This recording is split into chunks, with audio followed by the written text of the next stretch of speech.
कानपुर से अगली बड़ी खबर, सपा विधायक इरफान पर सुनवाई पूरी हो गई है। कोर्ट में इरफान के सभी मामलों पर सुनवाई हुई है। सुनवाई के बाद महाराजगंज जेल लेकर पुलिस निकल चुकी है।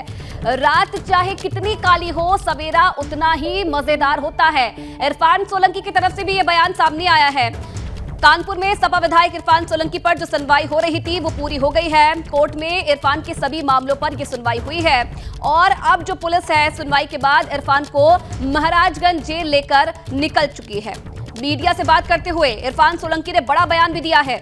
जाते जाते ये कहा कि रात चाहे कितनी भी काली हो लेकिन सवेरा उतना ही मजेदार होता है।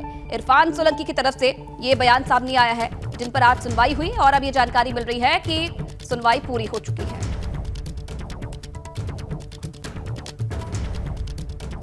देर महीने बाद आपसे मुलाकात है, इसके लिए धन्यवाद। और रात चाहे जितनी काली हो, सवेरा उतना मजेदार होता है। देर महीने बाद आपसे मुलाकात है, इसके लिए धन्यवाद। और रात चाहे जितनी काली हो, सवेरा उतना मजेदार होता है। लखनऊ से बड़ी खबर आपको बता दें, आज सीएम योगी करने वाले हैं बड़ी बैठक। सभी डीएम, एसएसपी, पुलिस कमिश्नर के साथ बैठक करेंगे। वीडियो कॉन्फ्रेंसिंग के जरिए मुख्यमंत्री ये बैठक लेने वाले हैं। शाम 7 बजे सभी अधिकारियों के साथ बैठक करेंगे। कानून व्यवस्था समेत कई मुद्दों पर चर्चा होगी। बड़ी जानकारी मिल रही है। बड़ी बैठक करने वाले हैं सीएम योगी आदित्यनाथ, जहां शाम 7 बजे सभी अधिकारियों के साथ बैठक करेंगे और कानून व्यवस्था समेत तमाम कई ऐसे मुद्दे हैं जिन पर सीएम योगी आदित्यनाथ अधिकारियों के साथ चर्चा कर सकते हैं। शाम 7 बजे वीडियो कॉन्फ्रेंसिंग के माध्यम से सीएम योगी बैठक में मौजूद रहेंगे, अध्यक्षता करेंगे बैठक की। सभी डीएम, एसएसपी, पुलिस कमिश्नर को बैठक में रहने के निर्देश दिए गए हैं। इनके साथ बैठक करने वाले हैं और तमाम प्रदेश के जितने मुद्दे हैं उन्हें लेकर चर्चा करेंगे। शाम 7 बजे का समय निर्धारित है बैठक के लिए, जहां अधिकारियों के साथ बैठक करने वाले हैं सीएम योगी आदित्यनाथ।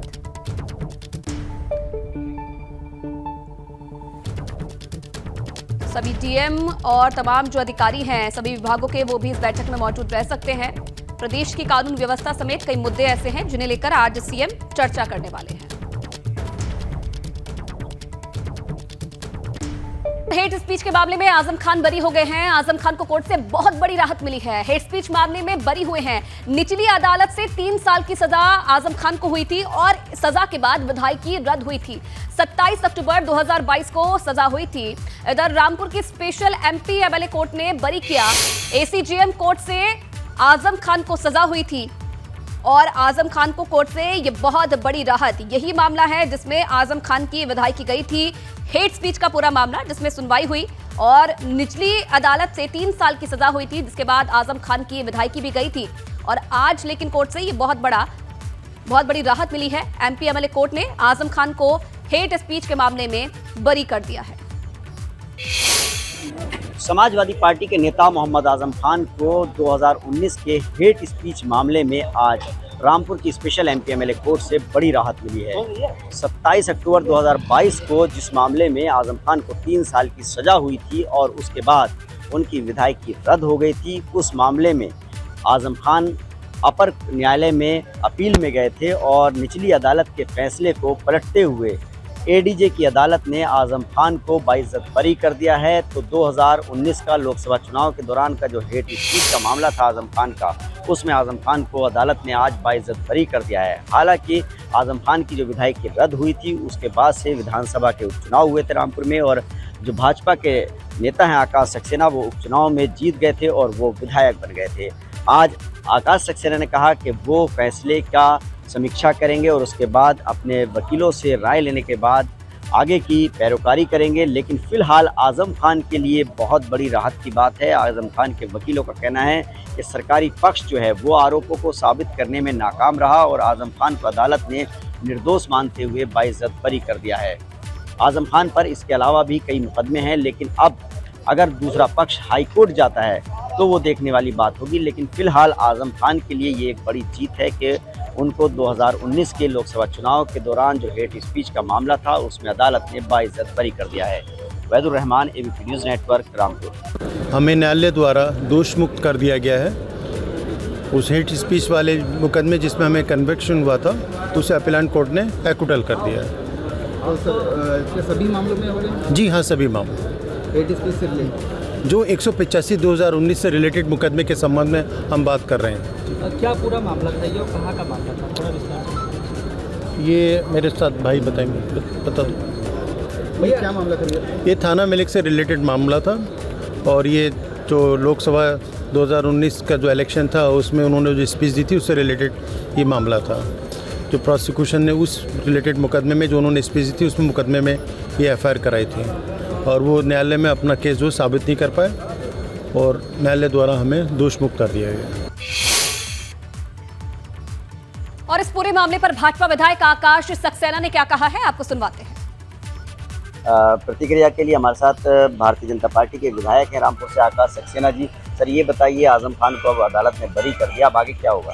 देखिए, ये उनका संवैधानिक अधिकार था जिसके अधिकार के ही उस पर वो निचली कोर्ट के फैसले के लिए ऊंची कोर्ट में गए थे, एडीजे एमपी एमएलए में गए थे। जी। तो वहाँ से उनको जो ऑर्डर आया है उससे भले ही वो राहत उनको महसूस हो रही है, लेकिन सबका संवैधानिक अधिकार होता है कोर्ट में जाना। हम तो सिर्फ इतना कहते हैं कि आज अगर वो ये कह रहे हैं कि कोर्ट ने अच्छा किया है, हमेशा वो यही कहना चाहिए उनको कि कोर्ट ने जो किया है वो सही किया है। तो ये बताइए कि जो उनकी विधायकी रद्द हुई थी, क्या उस पर कुछ असर पड़ेगा?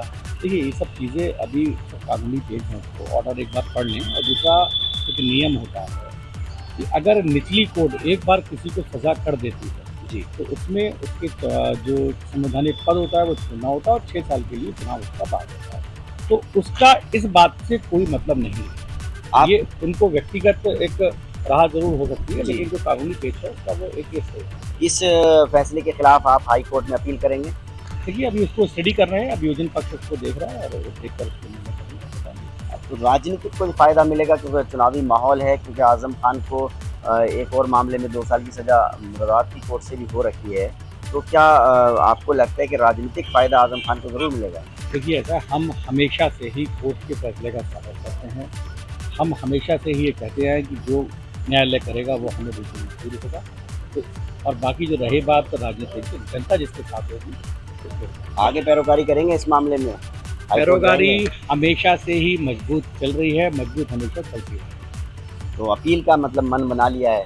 अब देखते हैं, ये सब अभी ऑर्डर हम पढ़ लें जी। और उसको देखिए, आकाश सक्सेना है, सबसे पहले उन्होंने हमें प्रतिक्रिया दी है। उनका कहना है कि कोर्ट का जो ऑर्डर है वो आ जाए, उसे पढ़ लें और पैरोकारी जो है वो मजबूत की जाएगी। जाहिर सी बात है, कहीं ना कहीं वो मन बना चुके हैं अपील में जाने का, क्योंकि हाई कोर्ट जाएंगे अपील में। आजम खान को जो राहत मिली है उसके खिलाफ आकाश सक्सेना ही उपचुनाव में यहाँ से विधायक बने थे और जो अक्टूबर 2022 में आजम खान को 3 साल की सज़ा हुई थी, उसके बाद उनकी विधायकी रद्द हो गई थी, उपचुनाव हुए। जो आकाश सक्सेना है वो भाजपा के विधायक बने। अब आकाश सक्सेना का कहना है कि वो इस पूरे मामले को कानूनी सलाहकारों से सलाह लेने के बाद आगे की पैरोकारी करेंगे। Ubaidur Rahman, ABP news network, Rampur. संसद के नए भवन के उद्घाटन को लेकर घमासान शुरू हो गया है। पीएम मोदी 28 मई को संसद की नई इमारत का उद्घाटन करने वाले हैं और इस बीच विपक्षी दलों की मांग है कि नए भवन का उद्घाटन राष्ट्रपति द्रौपदी मुर्मू से कराया जाए। विपक्षी दलों ने केंद्र सरकार पर राष्ट्रपति का अपमान करने का भी आरोप लगाते हुए ये कहा कि उद्घाटन समारोह का बहिष्कार करने की इन्होंने बात कही है। नए संसद भवन के उद्घाटन से पहले विपक्ष के 19 दलों ने समारोह का बहिष्कार कर दिया है। तो उद्घाटन से पहले नई संसद पर संग्राम शुरू हो गया है। करीब 19 दल ऐसे हैं जिन्होंने उद्घाटन समारोह से किनारा कर लिया है। संसद भवन बहाना है और ये मांग की जा रही है विपक्ष की तरफ से कि प्रधानमंत्री इसका उद्घाटन ना करें, राष्ट्रपति द्रौपदी मुर्मू से इसका उद्घाटन करवाया जाए। तो नए संसद भवन को लेकर विपक्ष ने सत्ता पक्ष के खिलाफ मोर्चा खोल दिया है और पीएम मोदी के उद्घाटन करने पर सवाल खड़े कर दिए। के लोग सारे संस्थानों को निजीकरण कर रहे हैं, देश के पैसे को निजी हाथों में दे रहे हैं, सौंप रहे हों, चुनाव में धांधली कर रहे हैं, चुनी हुई सरकारों को प्रशासन के द्वारा गिरा करके अपनी सरकार बना रहे हों। जिस बीजेपी को संविधान पर, लोकतांत्रिक नियमों पर भरोसा नहीं है, उनके नेताओं के द्वारा किए जा रहे संसद भवन में समाजवादी पार्टी हिस्सा नहीं है। कॉन्स्टिट्यूशनल हेड राष्ट्रपति होता है, तो राष्ट्रपति जी को आमंत्रित तक नहीं किया। राष्ट्रपति जी के द्वारा उसका उद्घाटन होना चाहिए था, नहीं किया, इसलिए कि वो आदिवासी समाज की है। राष्ट्रपति जी पार्लियामेंट का हिस्सा है, उसके मुखिया हैं और राष्ट्र के भी सर्वोच्चतम पद के ऊपर वो विराजमान है।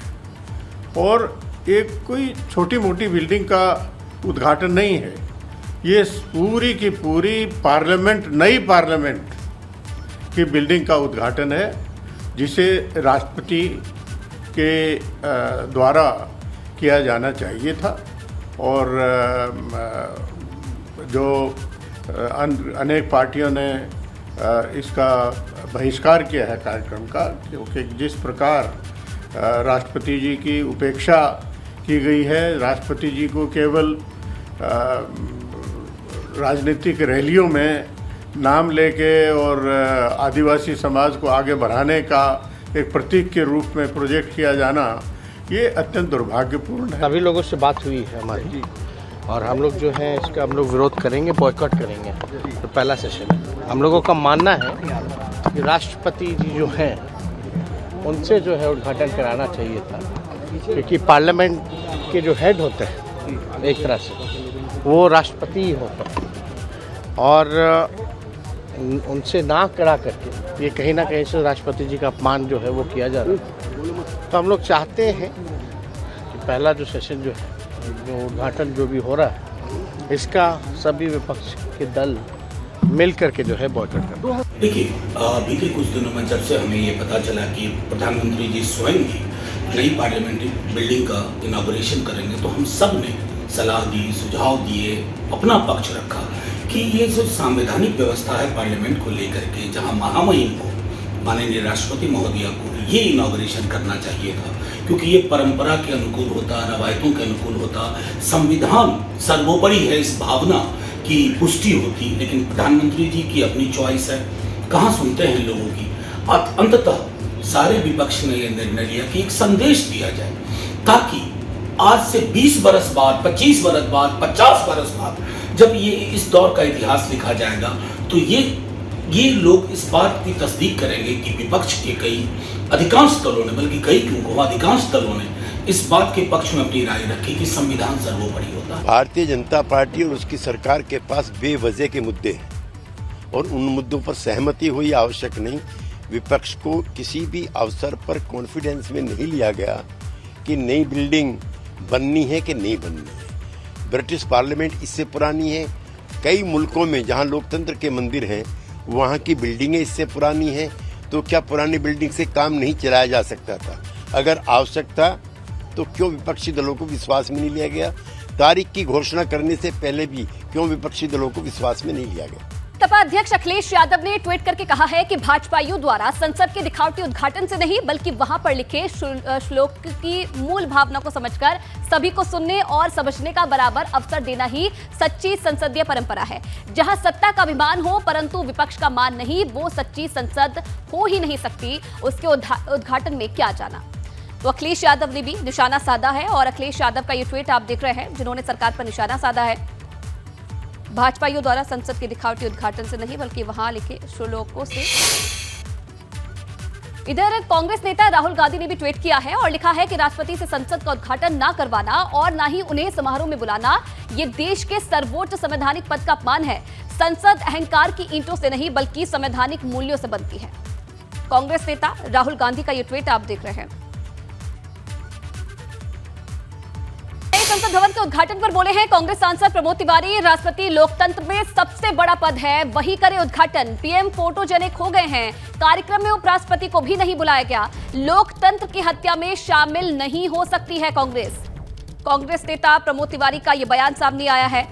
राष्ट्रपति लोकतंत्र में सबसे बड़ा पद है, वही इसका उद्घाटन करें। पीएम सिर्फ फोटोजेनिक रह गए हैं। लोकतंत्र की हत्या में कांग्रेस शामिल नहीं हो सकती है। स्वतंत्रता संग्राम नेहरू जी से जुड़ा है। इस देश के प्रगति और विकास के आधुनिक भारत की आधारशिला नेहरू जी से जुड़ी है। तो जब भी अच्छी चीज़ देखेंगे अमित भाई, आपको कांग्रेस, नेहरू जी, राजीव जी, इंदिरा जी, यही सब दिखाई पड़ेंगे। कोई नई चीज़ नहीं ढूंढी है आपने। पर इतना ज़रूर मैं कहूँगा कि आप तो सलाह दीजिए प्रधानमंत्री जी को। आप देख लीजिएगा, कोई तो एक काम करते, तारीख के लिए वो सबकी बैठक बुला लेते साथ। कौन आएगा मुख्यमंत्री, इसके लिए बैठा लेते। अभी भी समझाइए अमित भाई, आपकी बात मान जाएंगे। अपनी भी फोटो वो खिंचवाएं, पर राष्ट्रपति जी की खिंच जाने देना। दलित हैं, आदिवासी हैं, महिला हैं, उनका अपमान ना करें। और फिर तो नई संसद पर विपक्ष के विरोध पर बोले यूपी भाजपा अध्यक्ष, वो बॉयकॉट करेंगे तो जनता उनका बॉयकॉट कर देगी। 2024 में विरोधियों को संसद के दर्शन का मौका भी नहीं मिलेगा। विपक्ष के विरोध पर यूपी अध्यक्ष का यह बयान सामने आया है, अगर वो बॉयकॉट करेंगे तो जनता भी उनका बॉयकॉट कर देगी। मिशन 80 का लक्ष्य रखा है और इसके लिए पूरे 1 महीने तक उत्तर प्रदेश में महासंपर्क अभियान चलाया जाएगा। क्या रणनीति होगी, आज इस पर बैठक की है प्रदेश अध्यक्ष ने सभी क्षेत्रीय अध्यक्षों के साथ। हमारे साथ प्रदेश अध्यक्ष भूपेन्द्र चौधरी हैं। भूपेन्द्र जी, आज आपने बैठक की है, 1 महीने तक ये महासंपर्क अभियान चलेगा, क्या कुछ रोड मैप तैयार हुआ है? हमारे देश के प्रधानमंत्री माननीय नरेंद्र मोदी जी के कार्यकाल के 9 वर्ष पूरा होने पर भारतीय जनता पार्टी ने एक व्यापक रूप से एक जनसंपर्क का कार्यक्रम तय किया है। कार्यक्रम 30 मई से 30 जून तक होना है। उसमें बड़े बड़े सार्वजनिक कार्यक्रम भी हैं, लोकसभा के अनुसार सामाजिक सम्मेलन भी हैं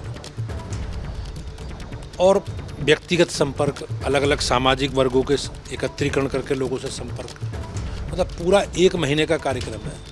और भारतीय जनता पार्टी का कार्यकर्ता एक एक परिवार में जाकर अपना जो हमारी सरकार के काम हैं, यशस्वी प्रधानमंत्री जी के नेतृत्व में जो काम हमारी सरकार ने किए, उन सारे कामों को लेकर जनता के बीच में हम लोग 1 महीने के पूरे कार्यक्रम में जाएंगे। ये जिस तरीके से आप कह रहे हैं कि 9 साल पूरे हो रहे हैं, 28 मई को प्रधानमंत्री देश को जो नई संसद है, नए संसद भवन को सौंपेंगे, लेकिन उस पर विरोध भी शुरू हो गया। विपक्षी दलों ने कहा कि हम नहीं जाएंगे, बाइकआउट कर रहे हैं। 19 दल जो है वो इस उद्घाटन में नहीं जा रहे हैं। 140 करोड़ देशवासियों के लिए गौरव का क्षण है, ऐतिहासिक क्षण है कि नई संसद भवन का उद्घाटन माननीय प्रधानमंत्री जी के द्वारा होना है। ये एक राजनीति का विषय नहीं है और मेरा सभी राजनीतिक दलों के लोगों से निवेदन है कि वो एक ऐतिहासिक क्षण में उनकी उपस्थिति, उनकी भागीदारी होनी चाहिए। इस पर जरूर वो लोग विचार करें। बलिया में युवा चेतना ने नौजवानों और लोगों को टी शर्ट बांटी। युवा चेतना के प्रमुख रोहित कुमार सिंह ने टी शर्ट बांटी। बलिया समेत पूरे पूर्वांचल में टी शर्ट बांटी जाएगी। रोहित कुमार सिंह का यह कहना है, हर उम्र के लोगों के अंदर खेल भाव जगाने की कोशिश है। हर उम्र के लोग स्वस्थ रहे, नए भारत के निर्माण में अपना योगदान दें और पीएम मोदी की कार्यशैली से सेवा करने की उन्हें प्रेरणा मिली है, ये भी उनका कहना है। युवा चेतना के द्वारा नौजवानों और लोगों के बीच टी शर्ट वितरण कार्यक्रम का संचालन किया जा रहा है। बलिया सहित पूरे पूर्वांचल में यह कार्यक्रम का संचालन किया जा रहा है। हम चाहते हैं लोगों के बीच खेल कूद के प्रति प्रतिस्पर्धा का भाव रहे ताकि वह स्वस्थ रहें। युवा चेतना का लक्ष्य है समाज के अंतिम व्यक्ति को मुख्य धारा से जोड़ने का।